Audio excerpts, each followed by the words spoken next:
कधीच नाही चुकणार तुमचे फेवरेट टीव्ही शोज झी5 सोबत, तेही एकदम फ्री. अहो, तुमच्या बंधुराजानं वाटेल लग्न झाल्या आम्ही तुम्हाला कामाला जुंपलं. नाही दादा, दोन्ही हत्यानं मला काही कामच करू देत नाही. मलाच कंटाळा आला म्हणून मी किचन मध्ये गेले आणि पोहे केले. बाकी सूर्या वळण मात्र चांगलं आहे बरं का पोरीनं. आईविना वाढल्या पोरी सगळ्या बाबतीत एकदम उजव्या. मानलं पाहिजे तुला, चांगले संस्कार दिलेत तू. डॅडी किती कौतुक करणार तुम्ही. माझ्या जागी दुसरं कोण असतं तर त्यांना पण हेच केलं असतं.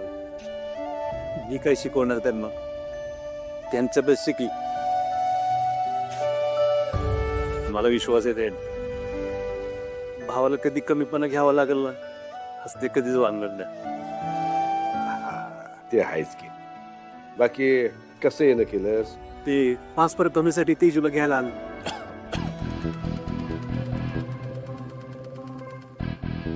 काय दाजी तुम्ही पण नुसती येन जा. नाही म्हणजे तुम्हाला पण त्रास आणि तिला पण त्रास, आणि एकाच गावात असताना कशाला पाहिजे बरं ती पाच पारात. त्यात कसं झालं त्रास, ही रीतच आहे ना आपली. आणि तिकडे त्या पोरी पण वाटत बघतात अख्खं त्या घरी येते. कुठल्या जमान्यात राहताय तुम्ही? आता कुठं आली रीतीभाती? चालतंय का काय? आणि कसे आमचा नवीन संसार आहे, जरा एकमेकांना वेळ देऊ दे की आम्हाला. हा इतके दिवस होती की आता तुमच्याच घरी होती ना ती. चिरंजीव, आम्ही तुमची घालमेल समजू शकतो. करावं लागते सगळं. माहेरी गेले तर माझ्या जखमा दिसतील कोणाला ना कोणाला. मग त्यांच्या प्रश्नांची मी काय उत्तर देऊ? आणि दादाला कळलं तर? नाही, नको. त्यापेक्षा मी जातच नाही. हा, हेच योग्य ठरेल. दादा, मला नाही जमणार यायला.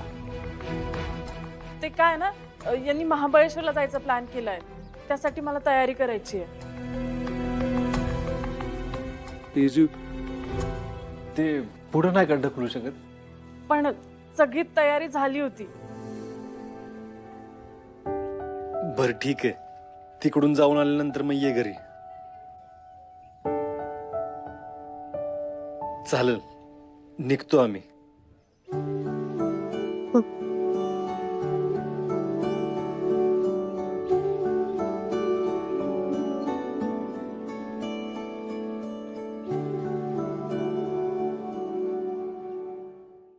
झी5 ॲप डाउनलोड करा आणि पहा सर्व एपिसोड्स एकदम फ्री.